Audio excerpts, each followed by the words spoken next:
Hello दोस्तों। तो इस वीडियो में हम लोग बेसिकली यूपीएससी 2018 के पेपर को कंटिन्यू करेंगे और यहाँ से हम लोग क्वेश्चन 11 से स्टार्ट करेंगे। ये पार्ट 2 होने वाला है वीडियो का। इसके पहले मैंने पार्ट 1 बना दिया है जिसमें मैंने आपको बताया था कि यूपीएससी का पास्ट ईयर क्वेश्चंस का एक्चुअल में बेनिफिट कैसे लेना है। सबसे बेस्ट तरीका तभी होता है जब आप पहले क्वेश्चन से लेकर के 100 क्वेश्चन तक को एक सीक्वेंस में सॉल्व करें। तभी आप यूपीएससी में लॉजिकल गेसिंग और ट्रिक्स या फिर एलिमिनेशन टेक्निक जो भी आप कह लें उसे प्रॉपर तरीके से सीख सकते हैं। दिक्कत ये होती है ट्रिक्स को अप्लाई करने में जब हम स्टार्टिंग से 100 तक क्वेश्चन को एक सीक्वेंस में सॉल्व नहीं करते हैं, क्योंकि ट्रिक्स का पर्पस ही यही होता है कि सारे क्वेश्चंस को एक साथ में सॉल्व करना ताकि आप प्रॉपर तरीके से इंटरनलाइज कर पाए ट्रिक्स को। जैसे मैंने आपको बताया था यूपीएससी में अगर 100 क्वेश्चन आ रहा है तो ऐसा कितना क्वेश्चन होगा जिसमें आंसर सारे के सारे राइट होंगे? हार्डली 90 क्वेश्चन होगा, 92 क्वेश्चन होगा। मतलब 7-8 क्वेश्चन ऐसे हैं जिसमें आंसर सारे के सारे राइट है। मतलब कहने का ये मतलब है 90 से 92 क्वेश्चन ऐसे हैं जिसमें सब क्वेश्चन में कुछ ना कुछ रॉन्ग है। तो जब आप क्वेश्चन सॉल्व कर रहे हो तो आपके माइंड में ये चीज होना चाहिए कि सारे के सारे स्टेटमेंट राइट नहीं है, कहीं ना कहीं कुछ मिस्टेक दिया हुआ है। जिसमें भी 7-8 क्वेश्चन जो सारे के सारे राइट होते हैं वो आप देखेंगे कि एप्लीकेशन बेस्ड क्वेश्चन जैसे साइंस एंड टेक्नोलॉजी और इन्वायरमेंट में ऑल ऑफ द अबव का राइट होने का प्रोबेबिलिटी बहुत हाई होता है। तो इसका मतलब हिस्ट्री के क्वेश्चन आ रहे हैं, पॉलिटी के क्वेश्चन आ रहे हैं, इकोनॉमिक्स के क्वेश्चन आ रहे हैं, हर क्वेश्चन में कुछ ना कुछ मिस्टेक है। ये बात आपको मान करके चलना है, कहने का ये मतलब है। तो चलिए क्वेश्चन नंबर 11 से स्टार्ट करते हैं। तो इसमें यूपीएससी ने पूछा था कि कौन है वो बेसिकली जिसने मजीनी, गरीबल्दी, शिवाजी, श्री कृष्ण ये सब जो उनके बायोग्राफीज के बारे में लिखा था। अमेरिका में कुछ समय तक रहे थे और सेंट्रल असेंबली में इलेक्ट भी किए थे।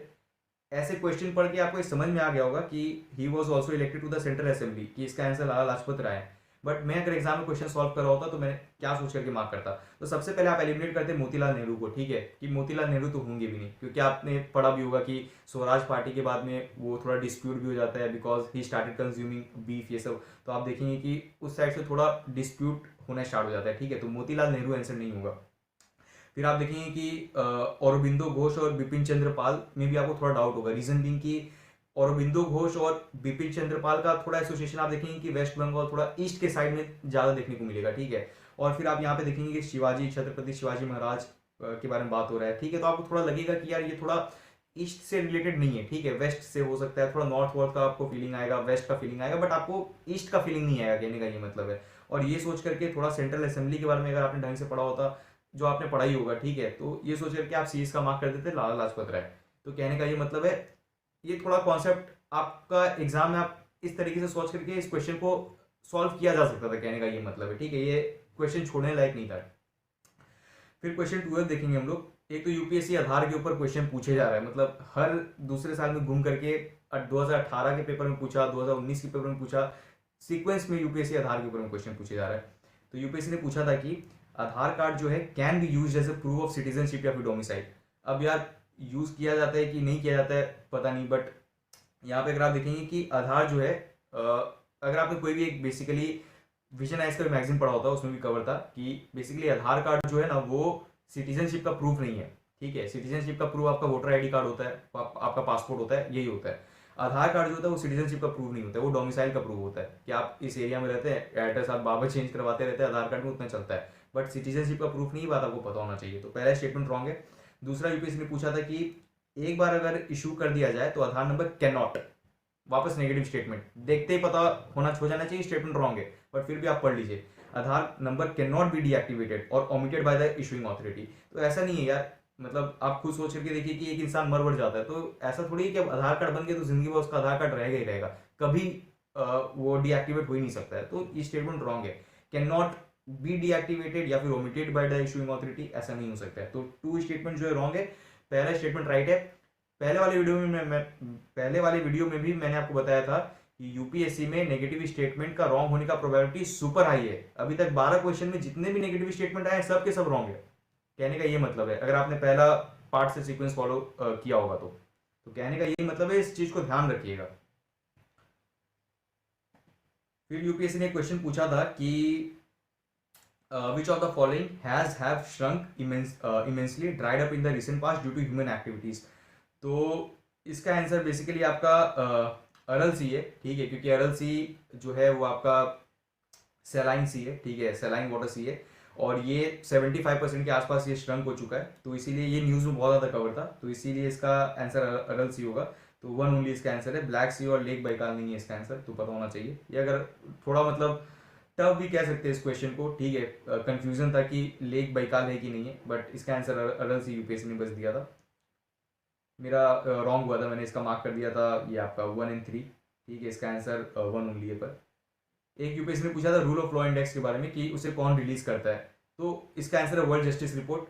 देखिए जितने भी इंडेक्सेस हैं एग्जाम पॉइंट ऑफ व्यू से सुपर इंपॉर्टेंट है। यूपीएससी ऐसा कोई साल का पेपर नहीं हुआ है जब यूपीएससी ने इंडेक्स के ऊपर में क्वेश्चन नहीं पूछा है। इंडेक्स जब आप पढ़ रहे होंगे ना, तो आपको इंडेक्स में कंट्रीज का रैंकिंग नहीं पढ़ना है कि कंट्री इंडिया का क्या रैंकिंग है, कौन सा कंट्री टॉप किया है, ये सब पढ़ने की जरूरत नहीं है। बट आपको कुछ कुछ चीज पढ़ना है। आपको ये पढ़ना है कि हर एक इंडेक्स को कौन रिलीज करता है, और जो मोस्ट इंपॉर्टेंट इंडेक्सेस हैं जैसे world justice rule of law index हो गया आपका, मैं बात करूं तो आपका वर्ल्ड इकोनॉमिक फोरम के अगर कुछ कुछ इंडेक्स हो गए, वर्ल्ड इनइक्वालिटी रिपोर्ट हो गया, ठीक है, ऐसे ह्यूमन डेवलपमेंट इंडेक्स हो गया। तो ये सब के जो पैरामीटर्स होते हैं कि क्या क्या बेसिकली इस इंडेक्स के अंदर में पैरामीटर्स होते हैं, वो सब आपको पता होना चाहिए। तो मोस्ट इंपॉर्टेंट जो 10-15 होंगे ऐसे जो मोस्ट इंपॉर्टेंट इंडेक्सेस है जिसके पैरामीटर्स आपको पता होना चाहिए, और करीबन ऐसे 70-80 मोस्ट इंपॉर्टेंट इंडेक्सेस है जिसके बस आपको ये पता होना चाहिए कौन उसे रिलीज करता है। तो इसका मैं आपको लिस्ट दे दे रहा हूँ, व्योदम आईएएस के टेलीग्राम चैनल में डाल दूंगा, उसे आप पढ़ लीजिएगा, फिर आपका ये इंडेक्स से रिलेटेड कोई भी क्वेश्चन नहीं छूटेगा, ठीक है। एक सेपरेट में वीडियो भी बना दूंगा इंडेक्स के ऊपर में, ताकि आपका ये कॉन्सेप्ट बेसिकली आपका टॉपिक छूटे नहीं, क्योंकि 2-3 नंबर फिक्स है, हर साल 1-2 क्वेश्चन आता ही आता है, हर साल का आदत हो गया है। तो ये जो रूल ऑफ लॉ इंडेक्स है वर्ल्ड जस्टिस रिपोर्ट, जिसमें 2-3 ऑर्गेनाइजेशन है जो यूपीएससी को पूछना बहुत अच्छा लगता है। एक वर्ल्ड इकोनॉमिक फोरम के इंडेक्स पूछते रहता है यूपीएससी, वर्ल्ड बैंक के पूछते रहता है, ठीक है, आईएमएफ के पूछते रहता है। तो ये सब चीजों के ऊपर में आपको स्पेशल फोकस होना चाहिए। फिर यूपीएससी ने पूछा था कि which of the following links all the ATMs in India, तो इसका आंसर है बेसिकली आपका NPCI, national payment corporation of India. उसका काम ही है कि सारे एटीएम्स को लिंक करना। एनपीसीआई बहुत इंपॉर्टेंट है, आपने पढ़ा भी होगा कि ये जो आपका रुपए हो गया, भीम यूपीआई, ये सब जो यूज करते हैं आप, क्यूआर बेस्ड ये सब जो होता है, ये सब कुछ को रेगुलेट अगर कोई करता है दैट इज एनपीसीआई। अब पढ़ने की बात क्या है, अगली बार यूपीएससी इंडियन बैंक्स एसोसिएशन के बारे में पूछ ले, तो जब आप नोट्स बना रहे होंगे तो आईडीए के बारे में थोड़ा सा रिसर्च करके नोट बना लीजिएगा ना, एनएसडीएल के बारे में थोड़ा सा रिसर्च करके नोट्स बना लीजिएगा, ठीक है। ऐसे डिपॉजिटरी लिमिटेड एनएसडीएल के बारे में बताऊं तो इंडिया में 2 ही तरीके के बेसिकली डिपॉजिटरीज हैं, एक आपका एनएसडीएल और एक आपका सीडीएसएल है। तो जितने भी आपने अगर आप शेयर वगैरह खरीदते होंगे तो आप देखिएगा कि सीडीएसएल जो है वो आपका बेसिकली उसके तरफ से मैसेजेस आता है। तो सीडीएसएल जो बेसिकली उसे लिस्ट किया गया वो रजिस्टर्ड है, बट एनएसडीएल आपका रजिस्टर्ड नहीं है, पता होना चाहिए।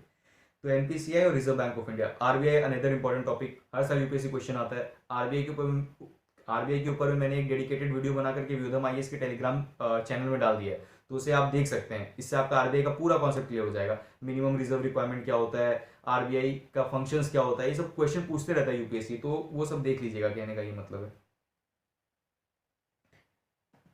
फिर यूपीएससी ने क्वेश्चन पूछा था कैपिटल एडिक्वेसी रेशियो के बारे में, कि कैपिटल एडिक्वेसी रेशियो जो है वो basically is the amount that banks have to maintain in the form of their own funds to offset any loss that banks incur in the account holder if the account holders pay to repay dues. तो normal सा बात है, capital adequacy ratio जो है most important topic है। Basel norms के बारे में आपने पढ़ा होगा, तो बेसल नॉर्म्स से ही आपका ये कैपिटल एडिक्वेसी रेशियो ये सब का कॉन्सेप्ट डिराइव हुआ था। कैपिटल एडिक्वेसी रेशियो क्या है कि मुसीबत के टाइम पे मान लीजिए बैंक ने कुछ लोन प्रोवाइड किया किसी इंसान को, अब वो इंसान पे नहीं कर रहा है पैसा, तो उस टाइम पे बैंक कैसे भरपाई करेगा उन पैसों का, बैंक का तो एनपीए बन गया ना वो पैसा। तो इसीलिए कैपिटल एडिक्वेसी रेशियो टाइप का कॉन्सेप्ट इमर्ज हुआ था। आरबीआई ने मैंडेट किया कि कैपिटल एडिक्वेसी रेशियो को 9% रखने का, इंटरनेशनल मैंडेट है उसे 8% रखने का। मतलब जितना भी बैंक्स का रिस्क वेटेड एसेट्स है, मतलब अच्छे लोन खराब लोन सबको मिला करके आरडब्ल्यूए रिस्क वेटेड एसेट्स बनाता है बैंक, और उस रिस्क वेटेड एसेट्स का 9% अभी जैसे आरबीआई ने कहा है, तो मान लीजिए 100 करोड़ का कैपिटल है, उसका 9% मतलब 9 करोड़ रुपया हो गया, तो उसे कैपिटल एडिक्वेसी रेशियो में टोटल कैपिटल के रूप में बैंक को साइड करके रखना होगा, ताकि मुसीबत के टाइम पे अगर कोई लोन बैंक का वापस नहीं आता है तो उस पैसे को यूज करके उसकी भरपाई की जाए। कहने का ये मोटा मोटी यही कॉन्सेप्ट है, ठीक है। तो ये बेसल नॉर्म्स और कैपिटल एडिक्वेसी रेशियो। एक आपका यूपीएससी ने इंटरेस्ट कवरेज रेशियो के बारे में पूछा था, ठीक है। एक आपका capital buffer stock basically maintain किया जाता है, बेसिकली मतलब काउंटर साइक्लिकल बफर स्टॉक, यही कैपिटल एडिक्वेसी रेशियो के अंदर में। तो ये सब जितने भी कॉन्सेप्ट्स है ये आपको पता होना चाहिए। बेसल नॉर्म्स और ये सारे कॉन्सेप्ट्स के ऊपर में मैंने वीडियो बना करके डाल दिया है इकोनॉमिक्स का, वो आप देख सकते हैं। उसके अलावा फिर आपको कुछ करने की जरूरत नहीं है।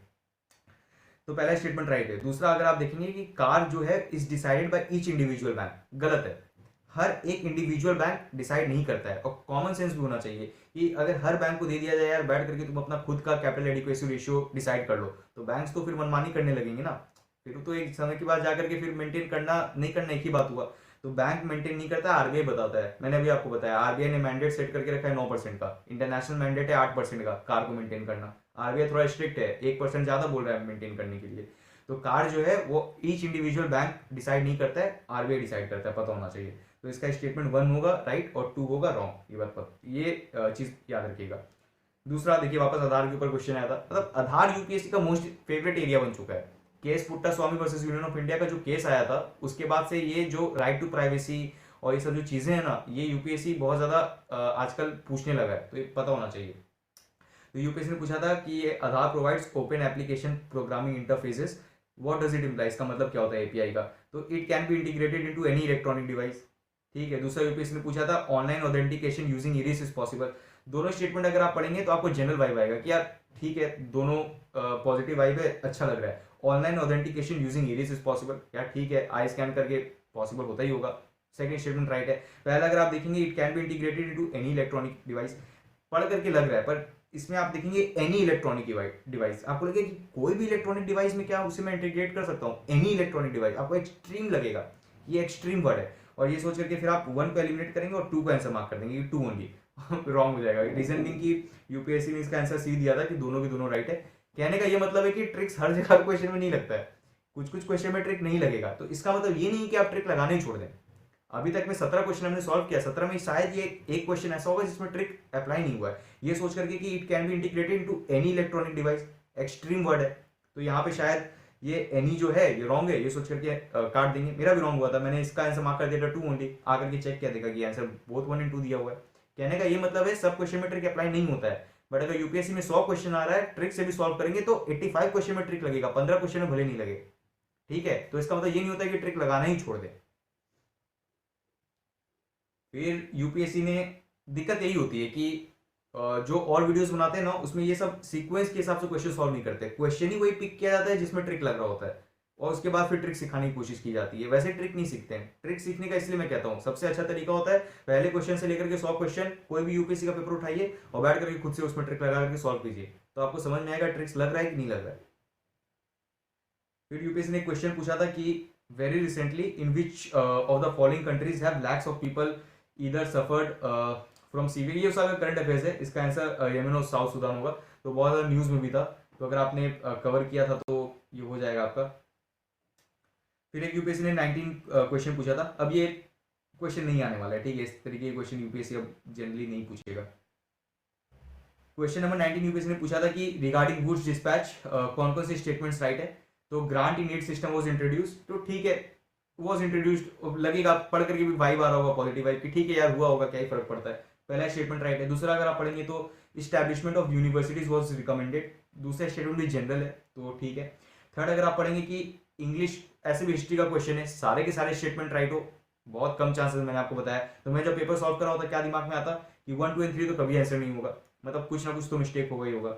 अब थर्ड में अगर आप पढ़ेंगे कि English as a medium of instruction at all levels of education was recommended, ये सारे के सारे लेवल में, चाहे प्राइमरी स्कूल हो, सेकेंडरी हो, टर्शरी हो, यूनिवर्सिटी लेवल हो, सब जगह पे इंग्लिश को हम लोग बेसिकली इंट्रोड्यूस कर देंगे as a medium of instruction, ये रिकमेंड किया गया। और वुड्स डिस्पैच आया था आपका 1854 में, तो उस टाइम पे इंग्लिश की बात की जा रही है कि सारे लेवल को, एक तो एजुकेशन दिया नहीं जा रहा है, और वो भी हम लोग उस टाइम पे बात कर रहे हैं कि सारे लोगों को इंग्लिश में एजुकेशन दिया जाएगा, तो आपको पढ़ के लगेगा कि थर्ड स्टेटमेंट रॉन्ग है, महावायरत स्टेटमेंट है, जानबूझ करके एग्जाम में फ्रेम किया है इसे रॉन्ग करने के लिए। तो जैसे ही आप थर्ड को एलिमिनेट करेंगे आपको डायरेक्टली आंसर मिल जाएगा 1 and 2। वैसे भी वुड्स डिस्पैच बहुत इंपॉर्टेंट है, 1854 का वुड्स डिस्पैच, इसे मैग्ना कार्टा भी कहते हैं एजुकेशन का, और इसमें कॉन्सेप्ट दिया गया था, that is the no downward filtration theory. आपने मैकाउले मिनट पढ़ा होगा 1835 में जो आया था, जिसमें कहा गया था डाउनवर्ड फिल्ट्रेशन थ्योरी कि मास को पढ़ाने की जरूरत नहीं है, मास एजुकेशन को नेग्लेक्ट किया गया था। और वुड्स डिस्पैच एक प्रॉपर तरीके से फ्रेमवर्क लेकर के आया था, जिसमें कहा था कि प्राइमरी लेवल पे जो एजुकेशन प्रोवाइड करेंगे वो वर्नाकुलर लैंग्वेज में प्रोवाइड करेंगे, बट जब हम लोग सेकेंडरी लेवल पे, सीनियर लेवल पे, सेकेंडरी लेवल पे, यूनिवर्सिटी लेवल पे जो एजुकेशन प्रोवाइड करेंगे वो वर्नाकुलर लैंग्वेज में भी होगा, साथ ही साथ वो इंग्लिश में भी होगा। तो प्राइमरी लेवल पे एजुकेशन जो प्रोवाइड किया जा रहा है that will be provided in the vernacular language, but when we are talking about the education that will be provided in the university level, that education will be provided in both vernacular as well as आपका English में, ठीक है, तो ये पता होना चाहिए आपको। तो तो ये जो थर्ड है कि English as a medium of education at all levels of education was recommended, ये थर्ड स्टेटमेंट रॉन्ग है। मार्क काटते ही आपको आंसर मिल जाता है A1 and 2 ओनली। फिर यूपीएससी ने पूछा था कि with reference to the parliament of India which one of the following parliamentary committees scrutinizes and reports to the house whether the powers to make regulations, rules, by sub rules, bylaws etc conferred by the constitution या फिर delegated by the parliament जो भी है ये properly exercised by the executive within the scope of such delegation। बहुत easy question था, इसका answer होगा committee on subordinate legislation. Laxmikanth में भी थोड़ा सा पोर्शन में दिया हुआ था, अगर आपने ढंग से पार्लियामेंट वाला चैप्टर पढ़ा होगा तो वहां पे एक छोटा सा सबऑर्डिनेट लेजिस्लेशन के बारे में लक्ष्मीकांत में दिया गया था, जिसको डेलीगेटेड लेजिस्लेशन भी कहते हैं। तो जो लॉ ऑप्शनल वाले बच्चे होते हैं या फिर जो लॉ पढ़ते हैं वो एडमिनिस्ट्रेटिव लॉ करके एक सब्जेक्ट पढ़ते हैं। तो एडमिनिस्ट्रेटिव लॉ में एक कॉन्सेप्ट होता है जिसे हम लोग कहते हैं डेलीगेटेड लेजिस्लेशन, ठीक है, उसको हम लोग सबऑर्डिनेट लेजिस्लेशन भी कहते हैं। जिसका मतलब क्या होता है कि मिनिस्टर्स जो होते हैं उनका काम क्या होता है, बेसिकली एक ढांचा बना करके दे देना, ठीक है, कि एक स्केलेटन टाइप का, स्केलेटन जो है बेसिकली कहने का ये मतलब होता है कि एक स्केलेटन बना करके दे देते हैं, एक बेसिकली मोटा मोटी फ्रेमवर्क, और उसमें रूल्स, रेगुलेशंस, बाय लॉज ये सब जो है उसको फिल करने का काम एग्जीक्यूटिव का होता है। तो पार्लियामेंट बेसिकली, लेजिस्लेचर जो है बेसिकली आपको एक ढांचा बना करके दे दिया, अब उस ढांचा को फिलअप करने का काम एग्जीक्यूटिव का होता है, इसे हम लोग सबऑर्डिनेट लेजिस्लेशन या फिर डेलीगेटेड लेजिस्लेशन कहते हैं। तो ये पता होना चाहिए आपको। तो ये इसका आंसर हो जाएगा committee on subordinate legislation. Easy question था, ढंग से पढ़े होते तो इस क्वेश्चन को मार्क कर दिए होते, कहने का ये मतलब है। अब फिर हम लोग क्वेश्चन देखेंगे, ये आपका यूपीएससी ने क्वेश्चन पूछा था 21 कि as per the right to education act to be eligible for appointment as a teacher in a state a person would be required to possess the minimum qualification laid out by the concern state council of teacher education. अब मुझे पता नहीं है यार कि state council of teacher education जो है वो बेसिकली गाइडेंस देता है, उसको फॉलो करना पड़ता है कि कोई और गाइडेंस देता है उससे फॉलो करना पड़ता है। दूसरा अगर आप पढ़ेंगे कि as per the RT act for teaching primary classes, वही ऊपर वाला जो सेम दिया है, candidate is required to pass a TET, TET exam होता है, आपने देखा भी होगा, ठीक है, मतलब जो भी है, conducted in accordance with the NCTE, मतलब national council of teacher education guidelines. पहला स्टेटमेंट दूसरा स्टेटमेंट को अगर आप ढंग से पढ़ेंगे तो आप देखेंगे यहाँ पे बात किया जा रहा है कि पर्सन को state council of teacher education का एग्जाम पास करना होगा। दूसरा में दिया है यहाँ पे national council of teacher education जो है उसके गाइडलाइंस को फॉलो करना होगा। अब आपको लग रहा होगा यार दोनों तो राइट नहीं होने वाला है। अब यूपीएससी का आदत भी मैंने आपको बताया स्टेटमेंट को चेंज करने का, मतलब दो सिमिलर टाइप के स्टेटमेंट देगा जिसमें एक राइट होगा एक रॉन्ग होगा। तो इतना मुझे पता है कि पहला दूसरा में एक राइट एक रॉन्ग है। दूसरा अगर आप ढंग से देखेंगे तो आपको पता होगा कि हाँ टीचर एलिजिबिलिटी टेस्ट होता भी है, ठीक है, मतलब एक तरीका का ये टेस्ट बेसिकली कंडक्ट भी करवाया जाता है, ठीक है। तो दूसरा देख करके आपको पता भी चल जाएगा। मुझे पता नहीं था बट यूट्यूब में मैं बहुत सारे ऐसे वीडियोस आते रहते हैं तो मैं देख रहा था, एक हिमांशी मैम करके भी है, तो वो बेसिकली ये टीटी एग्ज़ाम ये सब जो है उनके लिए बेसिकली वो पढ़ाती हैं। तो कहने का ये मतलब है कि national council of teacher education जो है वो आपका ये सेकेंड स्टेटमेंट में आएगा। तो सेकेंड राइट है और पहला रॉन्ग है। थर्ड अगर आप देखेंगे कि in India more than 90% of teacher education institutions जो है वो directly under the state government है, कि 90% से भी ज़्यादा स्टेट गवर्नमेंट के अंदर है। पढ़ के आपको लगेगा कि यार एक तो एक्सट्रीम है 90%, ठीक है, इंडिया में इतने प्राइवेट यूनिवर्सिटीज़ है उतने गवर्नमेंट यूनिवर्सिटीज़ नहीं है। यही तो दिक्कत की बात है कि प्राइवेट यूनिवर्सिटीज़ भर भर के बढ़ते जा रहे हैं और स्टेट गवर्नमेंट यूनिवर्सिटीज़ कम होते जा रही है। तो 90% से ज़्यादा जो टीचर एजुकेशन इंस्टीट्यूशंस है वो स्टेट गवर्नमेंट के अंदर में नहीं है, वो सारे प्राइवेट इंस्टीट्यूशंस है। तो ये बात पता होना चाहिए। तो थर्ड जो है वो आपका रॉन्ग है। जैसे ही आप थर्ड एलिमिनेट करेंगे तो आपके पास दो ऑप्शन बचेगा, या तो 1 and 2 ओनली आंसर होगा या तो 2 ओनली आंसर होगा। तो अब मैंने आपको बताया कि पहला दूसरा अगर आप ढंग से पढ़ेंगे तो स्टेट SCTE होगा या तो NCTE होगा, मतलब दोनों साथ में नहीं होंगे। तो 1 and 2 भी गया तो आंसर बस आपका 2 ओनली बचा। मतलब कितना इजी क्वेश्चन था इसे सॉल्व करना। क्या मान ये दोनों में से 1 and 2 साथ में होने वाला नहीं है, दोनों में से एक राइट है एक रॉन्ग है। तो इसका मतलब 1 and 2 सबसे पहले मैंने हटाया, ठीक है, इसका मतलब या तो आंसर, और दोनों में से एक रहेगा ही रहेगा तो 3 भी गया। तो इसका मतलब या तो आंसर B होगा या तो आंसर C होगा। अगर आप C को देखेंगे तो थर्ड मैंने बताया कि एक्सट्रीम है, मोर देन 90%, यार 90% उससे भी ज्यादा और मोर क्या करोगे, 99 लेकर के जाओगे। कहने का मतलब समझ में आ रहा है, मोर देन 90% मतलब क्या 99 100 कर दो, फिर कहने का मतलब है। तो थर्ड स्टेटमेंट रॉन्ग है, उसके साथ आपको इसका आंसर B मिल जाएगा 2 ओनली। तो इजी क्वेश्चन था, पता होना चाहिए, डायरेक्टली ट्रिक से भी सॉल्व हो जाता। फिर यूपीएससी ने 22 में एक क्वेश्चन पूछा था, ये 22 नंबर का, कि चापचार कुट फेस्टिवल जो है वो कौन से स्टेट से बिलोंग करता है। खोंगजोम पारबा जो है वो कौन से स्टेट से बिलोंग करता है, और थांगता जो है वो कौन से स्टेट से बिलोंग करता है। तो चापचार कुट आपका मिजोरम से ही है, खोंगजोम पारबा जो है वो भी मणिपुर से है, और थांगता जो है वो आपका सिक्किम से नहीं है, वो आपका मणिपुर से ही है, थांगता भी आपका मणिपुर से। तो थर्ड को आप जैसे एलिमिनेट करेंगे, यहाँ पे सी गया, डी गया, इसका आंसर है बी, 1 and 2 ओनली। ये बहुत इजी क्वेश्चन था, अगर आपने थोड़ा भी आर्ट एंड कल्चर और बेसिकली अगर आपने उस पोर्शन से कंप्लीट किया होता है, डांस वांस वाले जितनी भी चीज़ें, तो थांगता और चापचार कुट तो पढ़ते ही हैं। खोंगजोम पारबा फिर भी उतना आपने ढंग से नहीं पढ़ा होगा, आपको इसमें थोड़ा कंफ्यूजन हो रहा होगा, बट थांगता और चापचार कुट आप कोई भी पढ़े होंगे तो ये दोनों आपने पढ़ा होगा ढंग से, ठीक है। तो इसका आंसर आपका हो जाएगा 1 and 2। फिर यूपीएससी ने एक क्वेश्चन पूछा था कि the food safety and standards act 2006 जो है रिप्लेस किया था prevention of food adulteration act of 1954। तो ठीक है, ये पहला स्टेटमेंट राइट है कि फसाई जो है बेसिकली आपने पढ़ा भी होगा, एक स्टैट्यूटरी बॉडी है, फसाई एक्ट 2006 के अंदर ही आता है, और ये prevention of food adulteration act of 1954 को ही रिप्लेस किया होगा। और अगर आपको नहीं भी समझ में आएगा तो आपके मन में लगेगा कि यार एग्जामिनर के दिमाग में कहाँ से आया होगा फूड अडल्टरेशन एक्ट ऑफ 1954, जरूर उसने पढ़ा होगा तभी ना दिया होगा, और अगर पढ़ करके दिया तो आंसर राइट ही होगा। तो कहने का मतलब है पहला स्टेटमेंट राइट है। दूसरा, अगर आप देखेंगे कि food safety standard authority of India is under the charge of DGHS, सबसे पहला फैक्ट। दूसरा, in the union ministry of health and family affair, दूसरा फैक्ट। मतलब हाफ इसका राइट होने का प्रोबेबिलिटी, मतलब 2 नहीं भी आता तो मैं इसे रॉन्ग मार्क करता। इसका आंसर है 1 ओनली, और 2 गलत स्टेटमेंट है। यूपीएससी का आदत होता है मिनिस्ट्री को स्वाइप करने का, तो पर इसमें मिनिस्ट्री राइट दिया हुआ है। फसाई जो आपका ministry of health and family welfare के अंदर ही आता है, मिनिस्ट्री राइट है, बट ये जो डीजीएचएस है ना, इसके अंदर में नहीं आता है। फसाई जो है वो एक इंडिपेंडेंट अथॉरिटी है, ये बात पता होना चाहिए।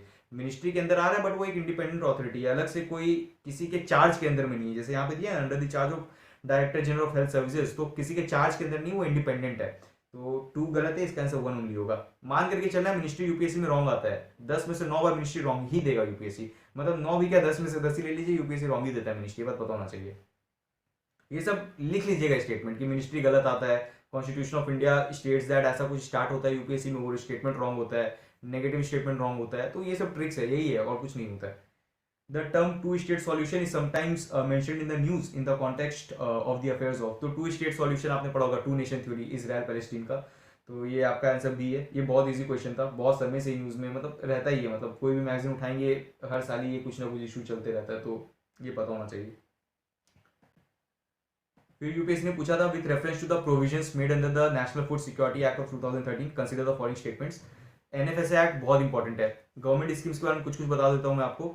जितने भी मोस्ट इंपॉर्टेंट गवर्नमेंट स्कीम्स है वो आपको एकदम एज इट इज बहुत अच्छे तरीके से पता होना चाहिए, ठीक है। मोस्ट इंपॉर्टेंट की बात कर रहा हूँ, जो पिछले 5-7 साल से बहुत ज्यादा न्यूज में, और साथ ही साथ जो 1 साल का बेसिकली गवर्नमेंट स्कीम्स है, ठीक है, जो न्यूज में आ रहा है उसे आपको कवर करना रहता है। तो गवर्नमेंट स्कीम्स में जो मोस्ट इंपॉर्टेंट है पिछले 4-5 साल का वो कवर करना है आपको, और जो 1 साल का जो सबसे ज्यादा न्यूज में वो कवर करना रहता है, उसके अलावा गवर्नमेंट स्कीम्स नहीं पढ़ना है। जैसे नेशनल फूड सिक्योरिटी एक्ट 2013 का बहुत इंपॉर्टेंट है, अभी तक चलते आ रहा है, ठीक है, तो इसीलिए इंपॉर्टेंट बन जाता है एग्जाम पॉइंट ऑफ व्यू से। तो अभी भी अगर आप पढ़ेंगे तो एनएफएसए एक्ट 2013, टीडीपीएस क्या होता है, पब्लिक डिस्ट्रीब्यूशन सिस्टम क्या होता है, एमएसपी के बारे में हो गया, फिर एक आपका एफआरपी होता है, फेयर रेम्यूनरेटिव प्राइसेस, जो बेसिकली शुगर कैन के लिए मिला जाता है। तो ये सब पता होना चाहिए आपको, ठीक है।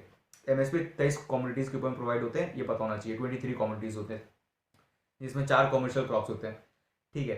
तो ये एनएफएसए के बारे में पता होना चाहिए कि the families coming under the category of BPL only are eligible to receive subsidize food grains. एक तो ओनली दिया है, और बीपीएल नहीं, एपीएल वाले जो होते हैं वो भी बेसिकली एनएफएसए के अंदर में आप मतलब ये क्या कहते हैं, एलिजिबल है सब्सिडाइज फूड ग्रेन्स लेने का। ऐसे बीपीएल में क्या होता है कि 3 रुपये, 2 रुपये, 1 रुपये के हिसाब से आपको मिल जाता है, ये क्या कहते हैं, 3 रुपये के हिसाब से आपको चावल मिल जाता है, 2 रुपये के हिसाब से वीट मिलता है, और 1 रुपये के हिसाब से आपको बेसिकली कोई भी पल्सेस जो भी आपका मनपसंद है वो आप सिलेक्ट कर सकते हैं। तो ये 3 रुपये, 2 रुपये, 1 रुपये के हिसाब से होता है। और एपीएल वाले जो है उन्हें बेनिफिट नहीं मिलता है, but national food security act के तहत में वो सब्सिडाइज्ड फूड ग्रेन आप फिर भी ले सकते हैं, ठीक है। 3 रुपये, 2 रुपये, 1 रुपये के हिसाब से भले आपको नहीं मिले। तो पहला स्टेटमेंट जो है वो रॉन्ग है, बीपीएल बस कवर नहीं होते, एपीएल भी होते हैं, अंत्योदया वाले लोग जो है वो भी आते हैं, ठीक है, पुअरेस्ट ऑफ द पुअर कहते हैं जो, ठीक है। तो अंत्योदया वाले लोग भी कवर होते हैं, ये बात पता होना चाहिए। फिर यूपीएससी ने पूछा था कि ये दूसरा स्टेटमेंट कि जो एल्डेस्ट वुमेन होती है हाउस होल्ड की, जिनका एज 18 ईयर्स या फिर अबव होता है, वो shall be the head of the house hold for the purpose of issuance of ration card. तो ये बस स्टेटमेंट राइट है। एनएफएसए अगर आपने अच्छे से पढ़ा होगा तो आपको पता होगा कि 18 साल से ऊपर वाली जो फीमेल एल्डेस्ट वीमेन होती है वो हाउस की वही हेड होती है, ठीक है। थर्ड, अगर आप पढ़ेंगे कि प्रेग्नेंट वीमेन जो और लैक्टेटिंग मदर्स है are entitled to a take home ration of 1600 calories, fact 1600 calorie, यहाँ 1600 calorie per day during pregnancy and वो 6 मंथ्स देयर आफ्टर। देखिए एक यहाँ पे यूपीएससी ने दिया 1600 पर डे, फिर यूपीएससी ने दिया 6 महीना, मतलब एक ही स्टेटमेंट में दो फैक्ट। अभी मैंने आपको बताया एक ही स्टेटमेंट में अगर दो फैक्ट देख रहे हैं तो उस स्टेटमेंट का रॉन्ग होने का प्रोबेबिलिटी बहुत हाई होता है, तो ये मान करके चलना है। तो थर्ड स्टेटमेंट रॉन्ग है। जैसे आपने थर्ड को एलिमिनेट किया, अब आपको डाउट होता है पहला और दूसरा में। पहला में ओनली दिया हुआ था, तो पहला भी आप काटते हैं, आपको डायरेक्टली आंसर मिल जाता है 2 ओनली, और 2 पढ़ के थोड़ा आपको लगता भी कि हाँ वीमेन होनी भी चाहिए, 18 साल से ऊपर है, अगर कुछ इस तरीके के बेनिफिट दे रहे हैं तो। क्योंकि अगर मेल पर्सन को दे तो आपके थोड़ा दिमाग इस हिसाब से आ जाएगा कि मेल पर्सन को अगर ऐसा कुछ बेनिफिट दे, शायद मिसयूज कर सकते हैं, उस पैसे को कहीं और स्पेंड कर दे। एक्चुअली क्या होता है कि थर्ड में अगर आप देखेंगे तो 1600 कैलोरी नहीं है, 600 कैलोरी होता है। और इसमें क्या होता है कि एक 6000 रुपये का अमाउंट भी दिया जाता है, ठीक है, प्रेगनेंसी के टाइम पे। आपने एक स्कीम पढ़ा होगा, प्रधानमंत्री मातृ वंदना योजना, ठीक है, आपने पढ़ा होगा। उसमें आपने पढ़ा होगा कि जो 6000 रुपये का मैटरनिटी बेनिफिट प्रोग्राम है, वो बेसिकली जो प्रेग्नेंट वुमेन और लैक्टेटिंग मदर्स होती हैं उन्हें बेसिकली दिया जाता है। ऐसी वुमेन को जो बेसिकली और कोई मैटरनिटी बेनिफिट प्रोग्राम में कवर नहीं हो, या फिर सेंट्रल गवर्नमेंट, स्टेट गवर्नमेंट ये सब की एम्प्लॉय नहीं हो, तो उन्हें बेसिकली मातृवंदना योजना के अंदर में बेनिफिट मिल जाता है मैटरनिटी बेनिफिट प्रोग्राम का। तो जो 6000 रुपये मिलता है ना, वो एनएफएसए के प्रोविजन के हिसाब से ही मिलता है, तो ये बात पता होना चाहिए। तो ये 1600 कैलोरी नहीं है, वो 600 कैलोरी है, और 6 महीना के बाद तक 6000 रुपये भी दिया जाता है for a period of 6 month, तो ये बात भी पता होना चाहिए। तो थर्ड स्टेटमेंट रॉन्ग हुआ, इसका आंसर बी हो जाएगा 2 ओनली। फिर यूपीएससी ने एक क्वेश्चन पूछा था कि इंडिया इनेक्टेड द, ये जो जीआई इंडिकेशन एक्ट है 1999 का, in order to comply with the obligations to. तो इसका इजी है, इसका डब्ल्यूटी होगा आंसर, बहुत इजी क्वेश्चन था ये, कि नॉर्मल सा बात है, वर्ल्ड ट्रेड ऑर्गेनाइजेशन जो है वही डील करते हैं इन सब चीज़ों के साथ में।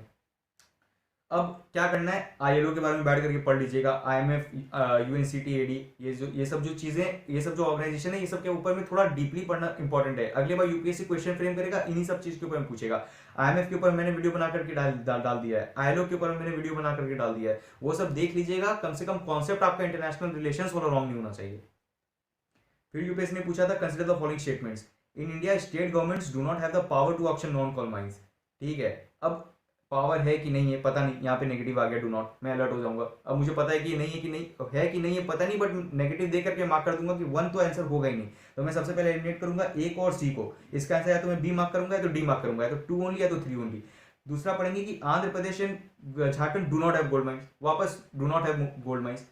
नेगेटिव स्टेटमेंट रॉन्ग होता है, पॉजिटिव स्टेटमेंट राइट होता है। डू नॉट जैसे आया मैं 2 को काट दूंगा, मैं मार्क कर दूंगा 3 ओनली मार्क करके मैं आगे बढ़ जाऊंगा। तो कहने का मतलब है राजस्थान इज और माइंस। थोड़ा अगर आपको लगेगा भी कि Andhra Pradesh and Jharkhand do not have gold mines, मान लीजिए अभी नहीं है, और बाद में अचानक से कुछ एक्सकवेशन होता है, फिर कुछ होता है और पता चलता है कि वहां से गोल्ड माइन निकल गया, तो क्या करेंगे आप? 10-20 साल, 25 साल, 50 साल के बाद में जाकर के यूपीएससी के ऊपर केस थोड़ी करेंगे कि यार गोल्ड माइन निकल गया बैठ करके। तो डू नॉट पूरा डिक्लाइन ही कर देना कि नहीं है, तो स्टेटमेंट रॉन्ग हो जाता है, कहने का ये मतलब है। तो 2 जैसे एलिमिनेट करेंगे, और अगर आप देखेंगे राजस्थान इज आयरन और माइंस, पॉजिटिव स्टेटमेंट है, तो आपको लगेगा कि ठीक है राइट होगा, तो थर्ड राइट है आपका। और पहला देखेंगे कि do not have the power to auction non coal mine, ये पहला स्टेटमेंट भी रॉन्ग है, इसका आंसर हो जाएगा डी 3 ओनली।